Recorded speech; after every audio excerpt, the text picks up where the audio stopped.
Hola, buen día, mis queridos, querides estudiantes de cuarto año. Nos reencontramos acá después de estas cortas, breves vacaciones de invierno y después de haber recorrido todo un primer cuatrimestre en la virtualidad, que, bueno, seguramente a todos y a todas nos habrá dejado enormes enseñanzas, al menos de lo que es el mundo virtual. Bueno, retomando un poquito y haciendo, para ponernos un poco en órbita, nosotros veníamos viendo, antes de este receso, la Primera Guerra Mundial.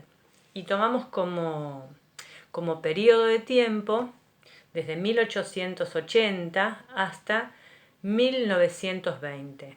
En ese periodo lo que hicimos fue ver cómo se consolida, sobre todo en Europa y después respecto al mundo, aquello que llamamos imperialismo, que son esos países, algunos pocos países europeos, que salen a expandirse en busca de materia prima y de nuevos mercados en el resto del mundo, y es así como llegan, por ejemplo, al África, al centro, al corazón del África, a Oceanía, al sudeste asiático, y retoman el modelo de extracción respecto de Latinoamérica.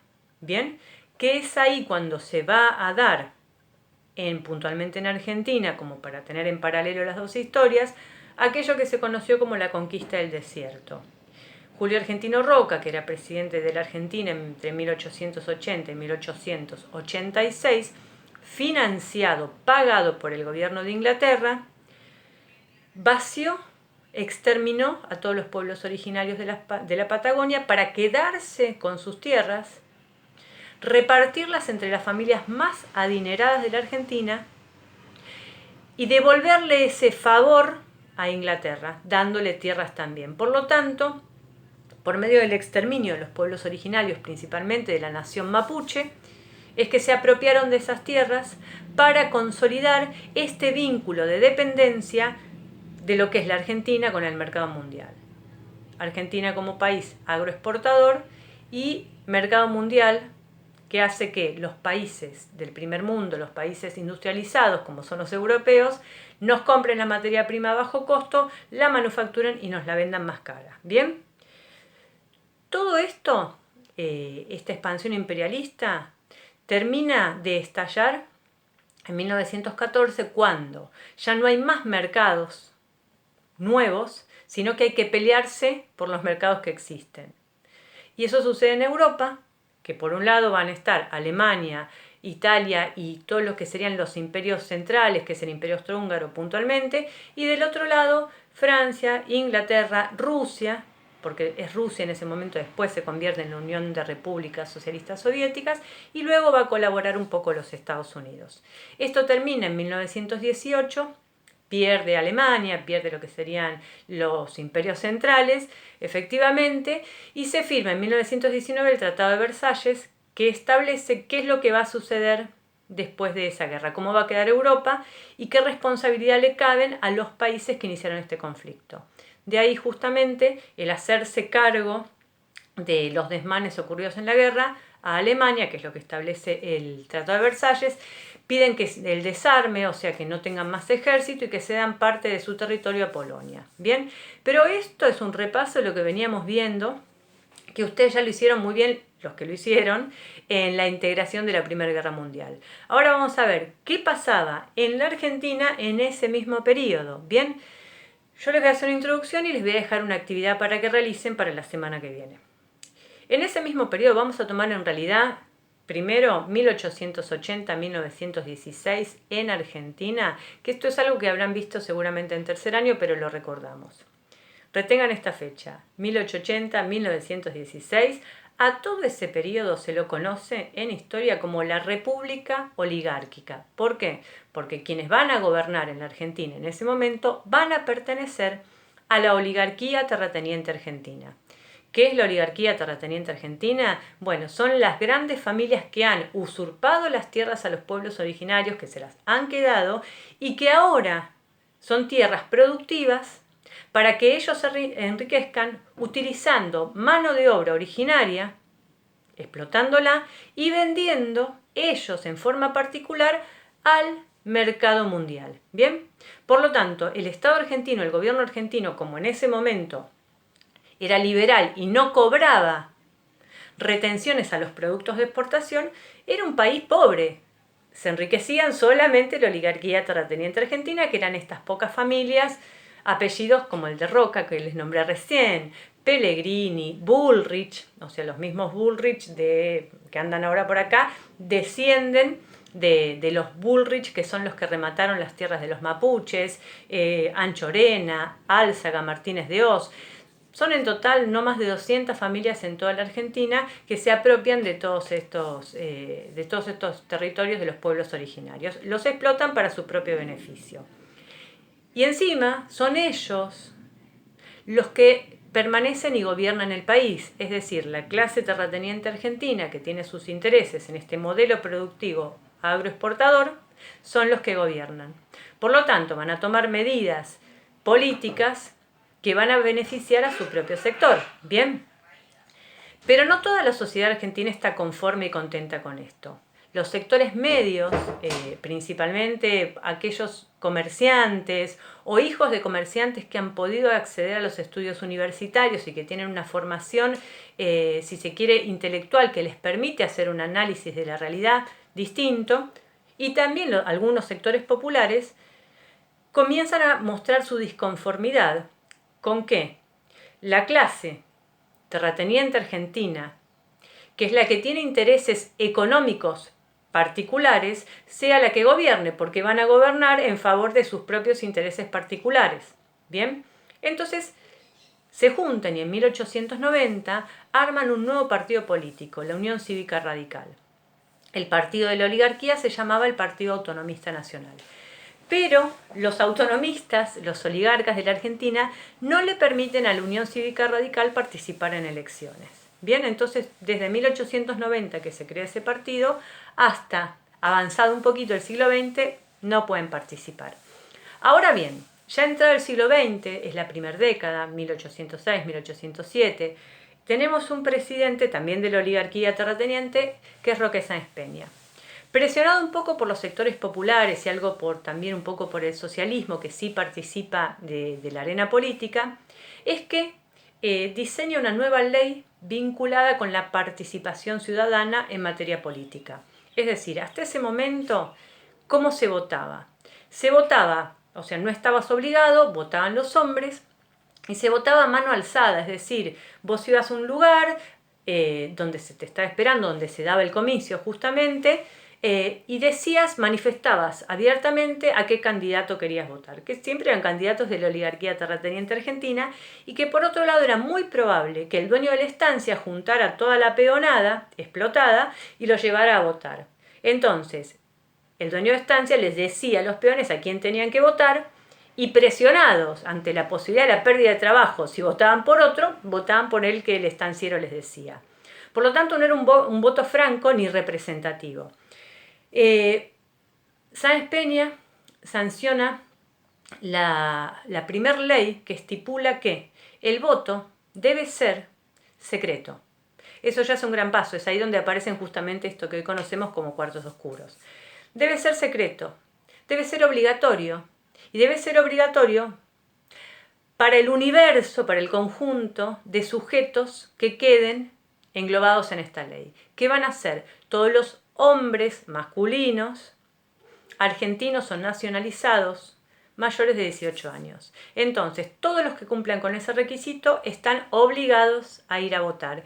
Y por suerte van a votar en un cuarto oscuro. Por lo tanto, van a estar lejos de la presión del dueño de la estancia o del dueño de la fábrica ya. Porque ya tenemos una Argentina con una pequeña industria en algunas ciudades como va a ser Buenos Aires, Córdoba y Rosario, pero apenas muy chiquitita, no pensemos en las grandes fábricas, para nada. Hay más bien frigoríficos, algunos astilleros donde se preparan los barcos, se arman los barcos y eso, pero no mucho más. Bien, pero sí hay una clase obrera y una peonada que está empezando a organizarse.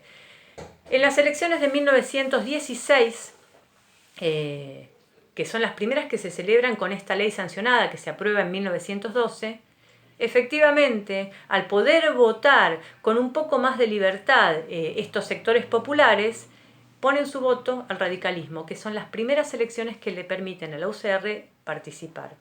Efectivamente ganan los radicales. Y este es el momento en el cual nosotros empezamos con esta nueva unidad, que es la República Radical. Y les voy a hacer una brevísima introducción porque ya vengo hablando bastante y es mucha información junta después del receso de invierno. La República Radical va desde 1916 a 1930. Tiene 3 presidencias. La primera va a ser la de Hipólito Yrigoyen, que es el candidato que va a ganar, efectivamente, en 1916. Y en ese periodo los gobiernos duraban 6 años. De 1916 a 1922 es la primera presidencia de Hipólito Yrigoyen. En 1922 se celebran los siguientes comicios y gana otro radical que es un poquito más conservador, más amigo de la derecha argentina y de la oligarquía terrateniente argentina, que se llama Marcelo Torcuato de Alvear. Él gobierna hasta 1928, que vuelven a celebrarse las elecciones a nivel nacional, que gana nuevamente Hipólito Yrigoyen. Pero por determinadas medidas que no gustan a la oligarquía terrateniente argentina, que toma Hipólito Yrigoyen en su segunda presidencia, el 6 de septiembre de 1930 le hacen el primer golpe de Estado a un gobierno constitucional en la Argentina. Este golpe de Estado lo diseña y lo financia la oligarquía terrateniente y lo llevan a cabo algunos sectores militares. Bien, muy brevemente, ¿qué tenemos que sacar? ¿Qué es lo primero que vamos a trabajar nosotros, la primera presidencia de Yrigoyen? Primero, se presenta a elecciones sin un programa político. Se presenta como una fuerza de oposición, pero no tiene un programa. ¿Bien? Se presenta y gana con los votos de los sectores populares. Ahora bien, ante las primeras protestas que van a tener la clase obrera, huelgas y reclamos, la posición que va a tomar el gobierno es o de abstención o de participación y represión. Va a haber 3 casos emblemáticos que son la huelga de la Patagonia en 1919, la Semana Trágica también del mismo periodo, de enero del mismo periodo, y la huelga de la compañía santafesina La Forestal. Vamos a trabajar esos 3 casos. Yo les voy a dar material escrito para que lean un poco y hagan un pequeño informe, pero eso con tiempo. Tenemos 2 semanas para trabajar eso. Ahora bien, otra cuestión en el marco también de políticas públicas, pero sí, digamos, si se quiere un poco más positivo, es la reforma universitaria que se va a dar primero en Córdoba, porque empieza la protesta allí en la Universidad de Córdoba, pero después se hace extensivo a todas las universidades nacionales. Y la reforma universitaria lo que hace es justamente democratizar las aulas y los claustros universitarios. ¿Qué quiere decir esto? La Universidad de Buenos Aires y todas las viejas universidades que existían en la Argentina y en América Latina eran casas de estudios privativas, si se quiere, de las élites que gobernaban, porque digamos, los hijos de los peones o muchos hijos de comerciantes les era muy difícil llegar a la universidad. Les era muy difícil, ¿por qué? Porque no existía un sistema de educación público que les permitiera a ellos hacer su primario, su secundario, es decir, una formación previa para llegar a la universidad. La primaria es obligatoria recién desde 1884.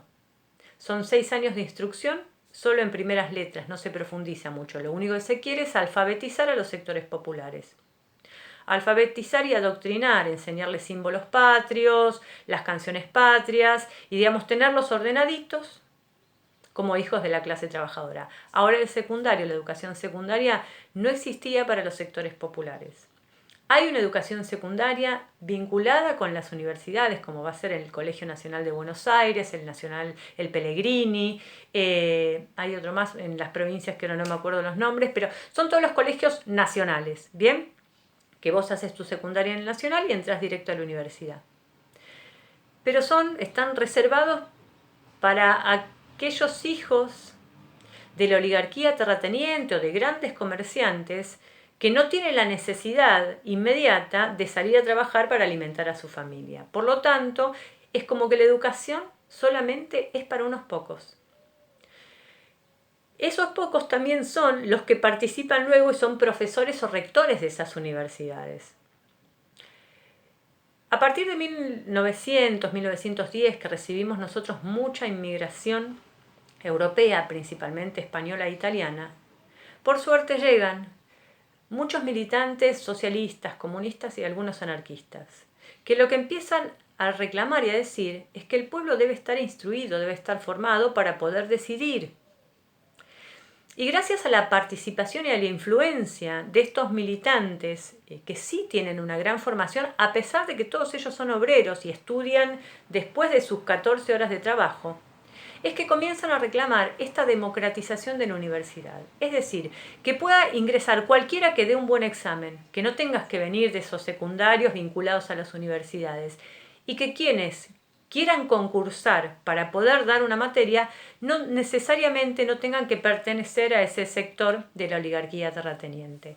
La reforma universitaria se hace efectiva, participan los centros de estudiantes, que es la primera vez que tienen participación y se los legaliza como centros de estudiantes, y por lo tanto pueden empezar a decidir los estudiantes también qué es lo que va a pasar con su plan de estudios. Eso sucede en 1918, a 2 años de que ha triunfado el radicalismo en la Argentina. Es decir, por un lado tenemos esto positivo de la reforma universitaria, pero por otro lado, entre 1918 a 1920, que son estas protestas obreras que les mencioné, el Estado decide ponerse al servicio de la oligarquía terrateniente y reprime las 3 grandes protestas que terminan con muertes y fusilamientos, ¿sí? Es muy grave. Pero va a tener otro capítulo más muy interesante el gobierno de Hipólito